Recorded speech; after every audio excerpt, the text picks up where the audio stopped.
In this lesson, we'll take a look at a couple of ways that we can actually create geometry in Mudbox. So as I said, most of the time in Mudbox, we're going to be either working with a starting mesh that's provided by Mudbox, or you're going to be bringing in geometry from another application, a sort of low-res base that you can start to detail and sculpt. There are ways, though, in Mudbox to create additional pieces of geometry from those. So let's start by just creating a mesh here. We'll just use the basic head that comes in here.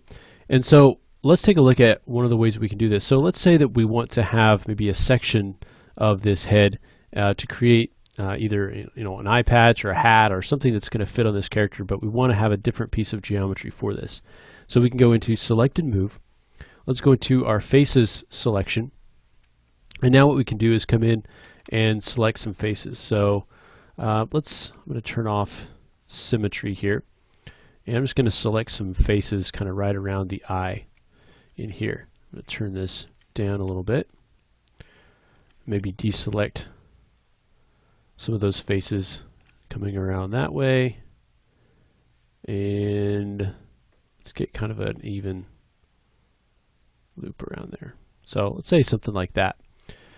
All right, so let's say we want to have a new piece of geometry that's represented by these. So what we can do is go to Mesh, and let's choose to duplicate the selected faces. So now we can come in and we have our base head still, but now we also have this base head extracted. So if I were to come in and isolate this, you can now see that I have this base, these polygons separated as their own separate model. So I could come in now, if I lock this down, and I could come into Sculpt, and let me use Grab. I could start to kind of pull this out a little bit.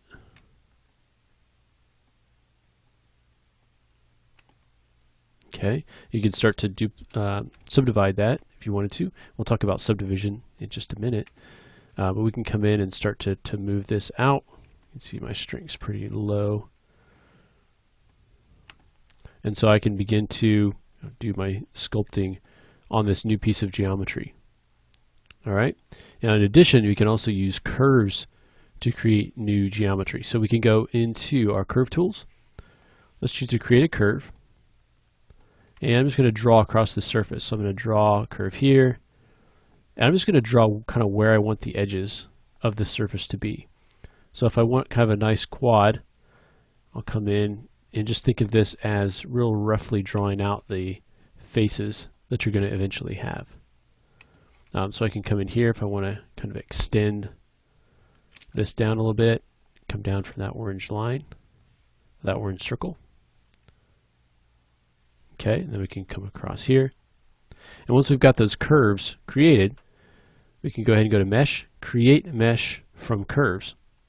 And then we can choose the maximum number of edges in each face. Okay, the threshold for merging the vertices and so forth. And we'll go ahead and leave this on default. And let's go ahead and create our mesh. So it doesn't really look like too much has happened, but again, if we turn off our basic head, we get a new piece of geometry that represents the intersections of all of those curves. So you can see each one of these is represented by now a polygon face. And so at this point we can take this geometry and begin manipulating and sculpting that, or you could take it, transfer it back into 3ds Max or a Maya and do some detailing on it and bring it back in, but it fits now with the underlying geometry that we created.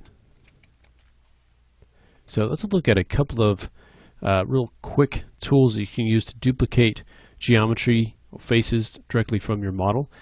In the next lesson, let's talk about subdividing. So this is going to be a very important aspect of working here in Mudbox, and we need to understand what's going on when we subdivide our model to get all of that high-res detail that we want to get from it. So let's go ahead and talk about that in the next lesson.